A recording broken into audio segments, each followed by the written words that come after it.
ജനാധിപത്യത്തിൽ ഏകാധിപത്യം കടന്നു വന്നാൽ എന്തുണ്ടാവുമെന്നതിൻ്റെ അനുഭവ പാഠമാണ് ഇന്ത്യക്ക് അടിയന്തരാവസ്ഥക്കാലം.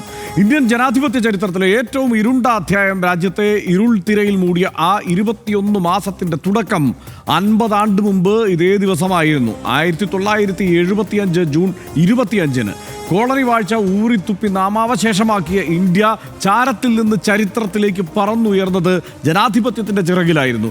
അതേ ജനാധിപത്യത്തെ തടവിലിട്ട് ഭരണഘടനയെ തന്നെ റദ്ദാക്കി ഇന്ത്യയെ ഏകാധിപത്യം ഭരിച്ച കാലം, ഇന്ത്യൻ രാഷ്ട്രീയത്തിലും സാമൂഹിക ജീവിതത്തിലും ദൂരവ്യാപക പ്രത്യാഘാതങ്ങൾ സൃഷ്ടിച്ച കാലം RDX ഇന്ന് ഓർത്തെടുക്കുകയാണ് ആ ദിവസങ്ങളെ. ആദ്യം കാണാം RDX റാം.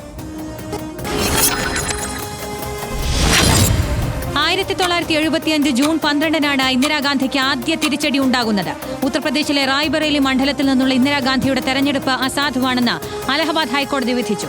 1971-ലെ ലോക്സഭാ തെരഞ്ഞെടുപ്പിൽ ഇന്ദിരാഗാന്ധി തെരഞ്ഞെടുപ്പ് നിയമങ്ങൾ ലംഘിച്ചുവെന്ന് ചൂണ്ടിക്കാട്ടിയായിരുന്നു ഈ വിധി. ഈ വിധിക്കെതിരെ ഇന്ദിര സുപ്രീം കോടതിയിലേക്ക് എത്തി. ജസ്റ്റിസ് BR കൃഷ്ണയ്യർ സുപ്രീം കോടതിയിൽ അവധിക്കാല ബെഞ്ചിലിരുന്ന് ഇന്ദിരയുടെ അപ്പീലിൽ വിധി പറഞ്ഞു. അലഹബാദ് ഹൈക്കോടതി വിധി സാധുവാണെന്നും എന്നാൽ പ്രധാനമന്ത്രി സ്ഥാനം ഒഴിയേണ്ടതില്ല എന്നുമായിരുന്നു വിധി. പ്രധാനമന്ത്രി സ്ഥാനത്ത് നിന്ന് രാജിവെക്കാൻ പ്രതിപക്ഷം സമ്മർദ്ദം ചെലുത്തിയെങ്കിലും ഇന്ദിരാഗാന്ധി വഴങ്ങിയില്ല. ഈ സാഹചര്യത്തിലാണ് ഭരണഘടനയുടെ 352-ാം അനുച്ഛേദം ഉപയോഗിച്ച് ആഭ്യന്തര അരക്ഷിതാവസ്ഥ ചൂണ്ടിക്കാട്ടി അടിയന്തരാവസ്ഥ പ്രഖ്യാപിക്കുന്നത്. ഇന്ത്യൻ ജനാധിപത്യം നിശ്ചലമായി. ആയിരക്കണക്കിന് രാഷ്ട്രീയ നേതാക്കളെയും സാമൂഹിക പ്രവർത്തകരെയും വിദ്യാർത്ഥികളെയും യാതൊരു വിചാരണയും ഇല്ലാതെ ജയിലിൽ അടച്ചു. ജയപ്രകാശ് നാരായൺ, മൊറാർജി ദേശായി, അടൽ ബിഹാരി വാജ്പേയി, LK അദ്വാനി തുടങ്ങിയ പ്രമുഖ നേതാക്കൾ തടവിലായി. 21 മാസത്തിന് ശേഷം 1977 മാർച്ച് 21-ന് അടിയന്തരാവസ്ഥ പിൻവലിച്ചു. ആ ഇരുണ്ട ദിവസങ്ങളുടെ ഓർമ്മകൾക്ക് നാളെ 50 വയസ്സ്. RDX rap news Malayalam.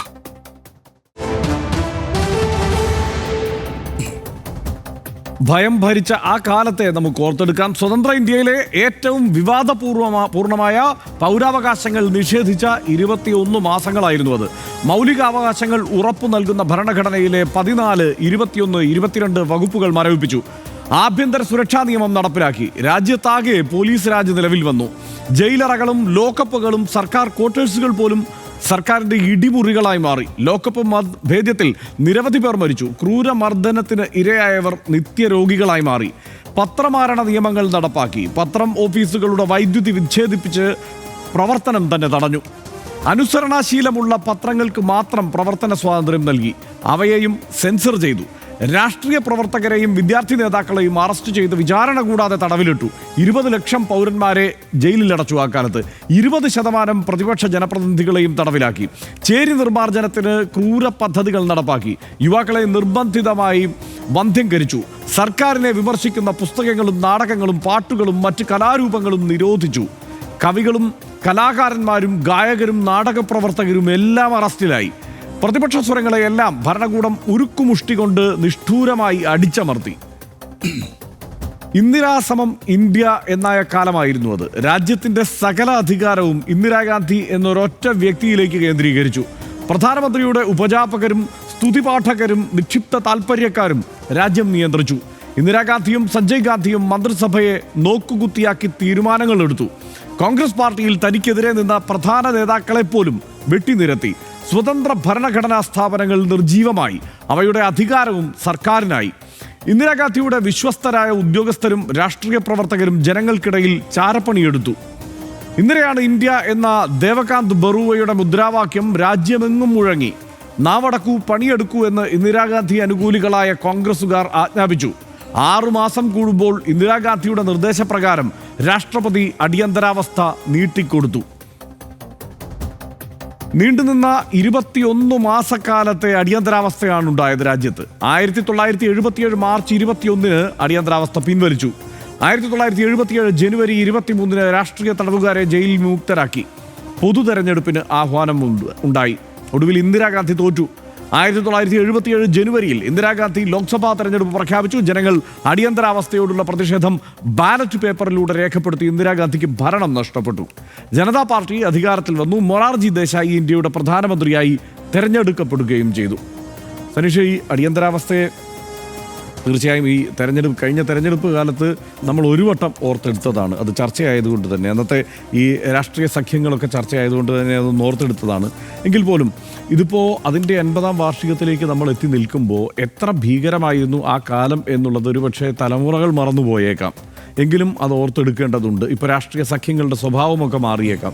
പക്ഷേ എത്ര പ്രധാനമായിരുന്നു, രാജ്യത്തിൻ്റെ വളർച്ചയെ എത്രത്തോളം പിന്നോട്ടടിച്ചതായിരുന്നു അടിയന്തരാവസ്ഥ എന്നത് നമ്മൾ തീർച്ചയായും ഓർത്തു പോകേണ്ടതല്ലേ? നിശ്ചയമായിട്ടും ഇതിനകത്ത് ഏറ്റവും അത്ഭുതപ്പെടുന്ന അല്ലെങ്കിൽ വേവലാതി ഉണ്ടാക്കുന്ന കാര്യങ്ങളൊന്ന് ഹർഷൻ, ഇത് ഫക്രുദ്ദീൻ അലി അഹമ്മദ് ജൂൺ 25, 1975 ജൂൺ 25-ാം തീയതി രാത്രി 11:45 ഈ അടിയന്തരാവസ്ഥ പ്രഖ്യാപനത്തിൽ ഒപ്പിടുന്നത്. രാത്രി 11:45 ആ 3.5 മണിക്കൂറിന് ശേഷം ഏതാണ്ട് 2:30 പുലർച്ചെ 2:30 ബഹദൂർ ഷാ സഫർ നഗറിലെ ഡൽഹിയിലെ പത്ര ഓഫീസുകളിലേക്കുള്ള എല്ലായിടത്തെയും കറണ്ട് വിച്ഛേദിച്ച് കളയുന്നത്.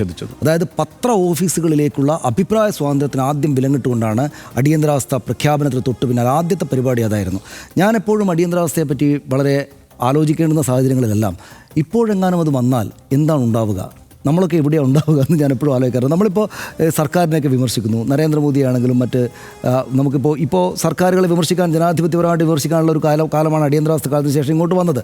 അതിൻ്റെ വേരിയേഷൻസ് കുറവും കൂടുതലൊക്കെ ആയിരിക്കാം, പക്ഷേ വിമർശിക്കാം എന്നൊരു തോന്നലിലാണല്ലോ നമ്മൾ മുന്നോട്ട് പോകുന്നത്. പക്ഷേ അടിയന്തരാവസ്ഥ പ്രഖ്യാപിക്കപ്പെട്ടാൽ ഇന്ദിരാഗാന്ധിയുടെ കാലത്തായിരുന്നെങ്കിൽ നമ്മൾ ജയിലിലാണ്, തിരിച്ചു വരും ജീവനോടെ എന്ന കാര്യത്തിൽ ഉറപ്പില്ലാത്ത ജയിലിലാണ്. അത് പ്രധാനപ്പെട്ട നടന്മാരും രാഷ്ട്രീയ നേതാക്കളടക്കം മർദ്ദനത്തിന് വിധേയമായതാണ്. ഇന്ന് കാണുന്ന മുഖ്യമന്ത്രിയുടെ മരിച്ചു വീണു. ഇന്ന് കാണുന്ന മുഖ്യമന്ത്രി പിണറായി വിജയൻ അടികൊണ്ടതിന് ശേഷം ചോരയുടെ കുപ്പായവുമായിട്ട് നിയമസഭയിൽ വന്നതൊക്കെ ചരിത്രമാണല്ലോ. അപ്പോൾ എന്തായാലും ജീവനോടെ തിരിച്ചു വരുമോ, പരിക്കുകളോട് വരുമോ എന്നൊക്കെ ഉറപ്പില്ലാത്ത, ആർക്കും ഒരു ഉറപ്പുമില്ലാത്തൊരു കാലമായിരുന്നു ഇന്ദിരാഗാന്ധി. ആരായിരുന്നു? ഇന്ദിരാ പ്രിയദർശിനി എന്നായിരുന്നു അവരുടെ ഇഷ്ടം.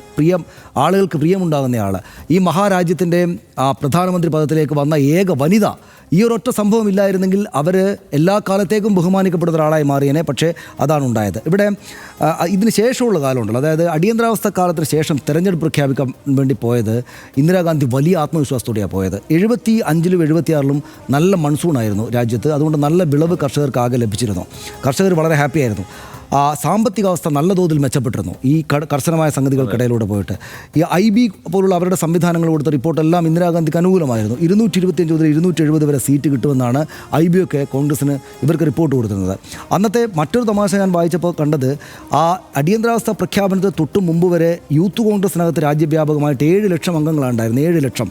പക്ഷേ ഈ അടിയന്തരാവസ്ഥ കാലത്തിൻ്റെ ഭീമാകാരതയിൽ നമ്മൾ നേരത്തെ പറഞ്ഞ കരുത്തുള്ളവരോട് ആരാധന തോന്നുന്ന മനുഷ്യരുടെ എണ്ണം കൂടിയതുകൊണ്ട്, ഈ പറയുന്ന സഞ്ജയ് ഗാന്ധി യൂത്ത് കോൺഗ്രസിന് പ്രസിഡൻ്റായിട്ട് വന്നതുകൊണ്ട് 7 ലക്ഷം അംഗങ്ങളുണ്ടായിരുന്ന യൂത്ത് കോൺഗ്രസിൻ്റെ അംഗത്വം 60 ലക്ഷത്തിലേക്ക് വളർന്നു. 60 ലക്ഷത്തിലേക്ക് എത്ര നമ്പറാണ് കൂടിയെന്ന് നോക്കുന്നു ഈ 2 വർഷത്തിനിടയിൽ. അപ്പോൾ എല്ലാ തരത്തിലും തങ്ങൾക്ക് അനുകൂലമായ കാലമാണെന്നാണ് യഥാർത്ഥത്തിൽ ഇന്ദിരാഗാന്ധിയും ടീമും വിചാരിച്ചിരുന്നത്. ഈ തെരഞ്ഞെടുപ്പിലേക്ക് പോകുമ്പോൾ പരപരാ തോറ്റു. കേരളത്തിലൊഴികെ സകല സ്ഥലത്തും തോറ്റു. നോർത്തിലെ 5 സംസ്ഥാനങ്ങളിൽ 290 സീറ്റ് അതിന് തൊട്ടു മുമ്പുള്ള ഇലക്ഷനിൽ കിട്ടിയിരുന്ന കോൺഗ്രസിനും സംവിധാനങ്ങൾക്കും അടിയന്തരാവസ്ഥയ്ക്ക് ശേഷം കിട്ടിയത് 5 സീറ്റാണ്. 5 സീറ്റ്. അപ്പോൾ നിങ്ങൾ എത്ര പരമാധികാരികളായിരുന്നാലും, എത്ര കമിതാധികാരം ഉപയോഗിച്ച് രാജ്യത്തെ വേട്ടയാടിയാലും ഭീഷണിപ്പെടുത്തിയാലും, ജനം തെരഞ്ഞെടുപ്പിൽ മര്യാദക്ക് നടക്കുകയാണെങ്കിൽ നിങ്ങളെ ശിക്ഷിക്കും എന്നതിനുള്ള തെളിവായിട്ടാണ് അവിടെ വന്നത്. ഒറ്റ കാര്യം കൂടെ പറഞ്ഞു നിർത്താം. ഈ ഷാ കമ്മീഷന് മുമ്പാകെ, ഇതിനെക്കുറിച്ച് അന്വേഷിക്കാൻ വേണ്ടി ഷാ കമ്മീഷൻ വന്നല്ലോ. ഷാ കമ്മീഷന് മുമ്പാകെ വന്ന ജസ്റ്റിസ് ഷാ കമ്മീഷൻ ആകെപ്പാടെ പരാതികൾ വന്നത് 48,500 ഈ സംഭവങ്ങൾക്കെല്ലാം ശേഷം. ഇതിൽ 2,342 അവർ പരിശോധിക്കാനെടുത്തു. ബാക്കിയെല്ലാം 35,487 പരാതികൾ സംസ്ഥാനങ്ങൾക്കും മറ്റ് അന്വേഷണ സംഘങ്ങൾക്കുമൊക്കെ കൈമാറി. ഒരു കാര്യം കൂടെ പറയാം, അതായത് നമ്മളത് കഴിഞ്ഞ ദിവസം പറഞ്ഞാണ്, അടിയന്തരാവസ്ഥ ഒരു ഭീഷണമായുള്ള സംഭവമാണ് എന്ന് ഏറ്റവും ഷാർപ്പ് മൈൻഡഡ് ആയിട്ടുള്ള രാഷ്ട്രീയക്കാർക്ക് അറിയാമായിരുന്നു. അതുകൊണ്ട് ഏറ്റവും രാഷ്ട്രീയമായിട്ട് കാര്യങ്ങളെ തിരിച്ചറിയാൻ ശേഷിയുള്ള രാഷ്ട്രീയക്കാർ ആദ്യ ദിവസം തന്നെ ഇറങ്ങിയിരുന്നു. ഇപ്പോൾ ക്രിസ്റ്റോഫ് ജാഫ്രലോട്ടിൻ്റെ എമർജൻസിയെ പറ്റിയുള്ള പുസ്തകത്തിൽ ഞാനത് കഴിഞ്ഞ ദിവസം വായിച്ചാണ്. ഇങ്ങനെയാണ് അതിൻ്റെ വരി: the first of the emergencies large demonstrations was led by the CPIM's EMS Namboodiripad in Trivandrum on 7th July 1975. EMS നമ്പൂതിരിപ്പാടിൻ്റെ നേതൃത്വത്തിലുള്ള ഇടതുപക്ഷക്കാരാണ് ഈ അടിയന്തരാവസ്ഥക്കെതിരെ ആദ്യത്തെ വലിയ രാജ്യത്താകെ തന്നെയും ആദ്യത്തെ നടത്തിയത്. പിന്നീട് പക്ഷേ ഈ RSSകാർ കൂടെ പിന്നാലെ വന്നിട്ടുണ്ട്. RSSകാർക്കും BJPക്കാർക്കും വലിയ നഷ്ടം ഇതിനകത്തുണ്ട്. അതുകൂടെ പറയാതെ പോകാൻ പറ്റുന്നത് ശരിയാവില്ലെന്ന് തോന്നുന്നു. അതായത് സംഘപരിവാറിന് UPയിൽ മാത്രം 87 പേര് ജയിലിൽ മർദ്ദനമേറ്റ് മരിച്ചു. 87 പേര് സംഘപരിവാരക്കാർ, BJP ഇല്ല അന്നുള്ള സംവിധാനങ്ങളുടെ ഹിന്ദുത്വ രാഷ്ട്രീയത്തിൻ്റെ ആളുകൾ 87 പേര് ജയിലിൽ മരിച്ചു. കുറേ പേര് മർദ്ദനത്തിന് വിധേയമായി. 50,000-ഓളം പേരുടെ വീടുകൾ UPയിൽ മാത്രം സെർച്ച് ചെയ്യപ്പെട്ടു. പിന്നീട് പല കഥകളുണ്ട്. ഈ കരുത്ത് കണ്ടിട്ട് കുറേ RSSകാർ അങ്ങോട്ടേക്ക് മാറിയിട്ടുണ്ട് ഇന്ദിരാഗാന്ധിയുടെ അടുത്തേക്ക്. പക്ഷേ ഒരു കാര്യമുള്ളത്, നാളെ കമ്മ്യൂണിസ്റ്റുകാരെന്ന പോലെ RSSകാരും ഈ അടിയന്തരാവസ്ഥയുടെ പ്രഖ്യാപനത്തിൻ്റെ 50-ാം വാർഷികത്തിൽ അവരുടെ അനുസ്മരണ പരിപാടികൾ നടത്തുമ്പോൾ നിശ്ചയമായിട്ടും RSSും BJPയും അത് നടത്താൻ അർഹതയുള്ള ആളുകളാണ്. പക്ഷേ അതിനകത്ത് ഒരു കാര്യം അവർ മനസ്സിലാക്കേണ്ടത്, അമിതാധികാരത്തിൻ്റെ പ്രയോഗം അത് ജനാധിപത്യത്തിലൂടെ വന്നതാണെങ്കിലും അമിതാധികാരത്തിൻ്റെ പ്രയോഗം ഇന്നല്ലെങ്കിൽ നാളെ ജനങ്ങളാൽ ചോദ്യം ചെയ്യപ്പെടുകയും വലിച്ചെറിയപ്പെടുകയും ചെയ്യുമെന്നുള്ള കാര്യം എല്ലാ രാഷ്ട്രീയ കക്ഷികളും മനസ്സിലാക്കണം. ഇപ്പോൾ രാജ്യം ഭരിക്കുന്നത് അവരായതുകൊണ്ടും അമിതാധികാരത്തിൻ്റെ ചെറുകണികൾ അവിടെ ഇവിടെയൊക്കെ ഉള്ളതുകൊണ്ടും അവർ കൂടുതലായിട്ട് മനസ്സിലാക്കണം എന്നാണ് ഞാൻ വിചാരിക്കുന്നത്. റൈറ്റ്, അത് തന്നെ. ഇതിലേറ്റവും സങ്കടകരമായ കാര്യം എന്ന് പറയുന്നത് അത് 1,10,00,000 പേരെയാണ് വന്ധ്യംകരിച്ചത്. വെറുതെ ചെറുപ്പക്കാരെ പിടിച്ചു നിർത്തി വഴി പോകുന്ന ട്രെയിനിൽ വന്നിറങ്ങുന്ന ആളുകളെ പിടിച്ച് വന്ധ്യംകരിച്ച് പറഞ്ഞു വിടുക എന്നുള്ള അവസ്ഥയിൽ കാര്യങ്ങൾ മാറി. ഒരു ബക്കറ്റും കൊടുത്ത് ആ ആളുകളെ വന്ധ്യംകരിച്ച് പറഞ്ഞു വിടുക എന്നുള്ള ഒരു അവസ്ഥയിലേക്ക് മാറി. മാത്രമല്ല, നമ്മൾ നേരത്തെ പറഞ്ഞതാണ് ഈ ചേരി ഒഴിപ്പിക്കൽ എന്ന് പറഞ്ഞിട്ട്, അതായത് നഗര സൗന്ദര്യവൽക്കരണം എന്നാണ് അതിൻ്റെ പേര്. അതിൻ്റെ പേരിൽ ആളുകളെ കൂട്ടത്തോടെ വെടിവെച്ച് കൊല്ലുകയാണ്. അതിനെതിരെ പ്രതിഷേധിക്കുന്ന ആളുകളെ ഇപ്പം നമ്മൾ ഉത്തർപ്രദേശിലും ഒക്കെ കാണുന്ന ബുൾഡോസർ രാജിൻ്റെ മറ്റൊരു രൂപം അത് ആ കാലത്ത് അവിടെ സംഭവിച്ചു. അതിനേക്കാൾ ഭീകരമായ അവസ്ഥയിൽ, കാരണം ആളുകൾ പ്രതിഷേധിച്ചവരെ കൂട്ടത്തോടെ വെടിവെച്ച് കൊല്ലാൻ ഒരു മടിയുമില്ലായിരുന്നു എന്നുള്ളതാണ്. അതിൽ നമ്മൾ ആവർത്തിച്ച് കഴിഞ്ഞ തവണയും ആ ചർച്ച വന്നപ്പോൾ നമ്മൾ പറഞ്ഞത് അത് ഓർത്തു തന്നെ പോവേണ്ടതുണ്ട്. സഞ്ജയ് ഗാന്ധി എന്താണ് സഞ്ജയ് ഗാന്ധിക്ക് ഇതിൽ ഇടപെടാനുള്ള അവകാശം എന്നുള്ളത്? ഇന്ദിരാഗാന്ധിയുടെ മകനായിരുന്നു എന്നുള്ളത് മാത്രമാണ്. അതല്ലാതെ മറ്റൊരവകാശവും ഇല്ല. സർക്കാരിൻ്റെ ഭാഗമല്ല സഞ്ജയ് ഗാന്ധി. പക്ഷേ സഞ്ജയ് ഗാന്ധി നേരിട്ട് ഇറങ്ങിയിട്ടാണ് ഈ പ്രക്രിയക്കെല്ലാം, ഈ നടപടിക്കെല്ലാം, ഈ മനുഷ്യവിരുദ്ധമായ ഇടപാടുകൾക്കെല്ലാം നേതൃത്വം കൊടുത്തത്. ഒരു കാര്യം കൂടി പറയാതെ നമുക്ക് പോകാൻ വയ്യ. അത് കേരളത്തിൻ്റെ കാര്യമാണ്. കേരളത്തിൽ രാജൻ കൊലക്കേസ് ആണ് ഏറ്റവും പ്രധാനമായി നമ്മൾ എടുത്തു കാട്ടുന്നതെങ്കിൽ അതുപോലെ എത്ര ചെറുപ്പക്കാർ ഇതുപോലെ കേരളത്തിലെ ജയിലുകളിൽ മർദ്ദനമേറ്റ് വീണിട്ടുണ്ട്, കൊല്ലപ്പെട്ടിട്ടുണ്ട് എന്നുള്ളത് കൂടി നമുക്ക് പറഞ്ഞു പോകാതിരിക്കാൻ പറ്റില്ല. അതായത് അന്ന് കെ കരുണാകരനാണ് ആഭ്യന്തരമന്ത്രി. അത് മാത്രമല്ല, ഇതിലേറ്റവും ചരിത്രത്തിലെ ഏറ്റവും വലിയ വൈരുദ്ധ്യം എന്ന് പറയുന്നത് ഇപ്പോൾ ഇടതുമുന്നണിയിലുള്ള CPI അന്ന് സർക്കാരിൻ്റെ ഭാഗമാണ്, സർക്കാരിനെ നയിക്കുകയാണ് കേരളത്തിൽ. അന്ന് ആഭ്യന്തരമന്ത്രിയുടെ നേതൃത്വത്തിലാണ് ഈ മർദ്ദനമുറ സംസ്ഥാനത്തെമ്പാടും, അതായത് നമ്മൾ ലക്ഷ്മണയും പുലിക്കോടൻ നാരായണനും ഒക്കെ ഓർമ്മയുണ്ടല്ലോ, ആ പേര് മധുസൂദനൻ, അങ്ങനെ കുറേ പോലീസ് ഉദ്യോഗസ്ഥരിങ്ങനെ ഇറങ്ങിയിട്ട് കേരളത്തിൽ ഇങ്ങനെ വലിയ നരനായിട്ട് തന്നെ നടത്തിയ ഒരു കാലം. അത് നമ്മൾ ഇങ്ങനെ ഓർത്തു പോകാതിരിക്കും. അത് ആവർത്തിച്ച് ഓർത്തും പറഞ്ഞും തന്നെ പോകണം.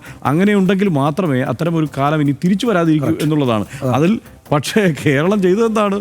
തൊട്ടടുത്ത തെരഞ്ഞെടുപ്പിൽ ഇന്ദിരാഗാന്ധിക്ക് മറ്റെല്ലാ സംസ്ഥാനങ്ങളും കോൺഗ്രസിനെ തോൽപ്പിച്ചപ്പോൾ കേരളം മാത്രം വിജയിപ്പിച്ചു എന്നത് കൂടിയാണ് ഈ. അതായത് നമ്മൾ ഈ മലയാളിക്ക് സ്വതവേ ഈ പല സംസ്ഥാനക്കാരോടുമുള്ള ഒരു പുച്ഛമുണ്ടല്ലോ. ആ പുച്ഛം ശരിക്കും മലയാളി തന്നെ അർഹിക്കുന്നതാണെന്ന് തെളിയിച്ച ഒരു സംഭവമാണ് ആ തെരഞ്ഞെടുപ്പ് എന്നതുകൂടിയാണ്. പ്രഖ്യാപിക്കാത്ത അടിയന്തരാവസ്ഥകൾ ഇന്ത്യൻ സാമൂഹിക ജീവിതത്തിലേക്ക് അരിച്ചു കടക്കുന്നു എന്ന് നമ്മൾ ഭയപ്പെടുന്ന കാലമാണിത്. അഭിപ്രായ ഭിന്നതകളോടുള്ള അസഹിഷ്ണുത, വ്യത്യസ്തതകളോടുള്ള ഭയം, ഭരണകൂട വിമർശനം, ദേശദ്രോഹമായി കണക്കാക്കൽ, പൊതുതാൽപര്യം, സ്വയം തീരുമാനിക്കുന്ന ഭരണാധികാരം എന്നിങ്ങനെ എല്ലാം ഒളിഞ്ഞും ഇടവിട്ട് നന്നായി തെളിഞ്ഞും നമ്മുടെ രാജ്യത്തെ ആ ഭയം ഇപ്പോഴും ഗ്രസിക്കുന്നുണ്ട്. തീവ്ര ഏകാധിപത്യത്തെ പോരാടി തോൽപ്പിച്ചവരും അവരുടെ അനുയായികളും സമഗ്രാധിപത്യം വരേണ്ടതിൻ്റെ അനിവാര്യതയെപ്പറ്റി ആരാധനയോടെ സംസാരിക്കുന്ന വിരോധാഭാസവും നമ്മൾ കാണുന്നുണ്ട്. അനുദിനം അന്നത്തെ മിസയേക്കാളും കഠിനമായ പൗരസ്വാതന്ത്ര്യ ലംഘന നിയമങ്ങൾ, പത്രമാരണ പദ്ധതികളൊക്കെ പല വഴി വന്ന് നിലയുറപ്പിച്ചിട്ടുണ്ട് നമുക്ക് ചുറ്റും. അടിയന്തരാവസ്ഥയുടെ ഓർമ്മകൾക്ക് അനുദിനം സാങ്കത്യമേറുന്നത് ഈ പരിസരത്തിലാണ്. നമ്മുടെ ജനാധിപത്യം ഇനി ഒരിക്കലും അത്തരമൊരു കാലത്തേക്ക് കൂപ്പുകുത്തിക്കൂടാ എന്ന ജാഗ്രതയാണ് ആ ഓർമ്മകളുടെ വീണ്ടെടുപ്പ് എന്ന് RDX കരുതുന്നു. ഓർമ്മകളും ചിലപ്പോൾ രാഷ്ട്രീയ പ്രവർത്തനമാകുന്നത് അങ്ങനെയാണ്. RDX ഒരു ഇടവേളയിലേക്ക്.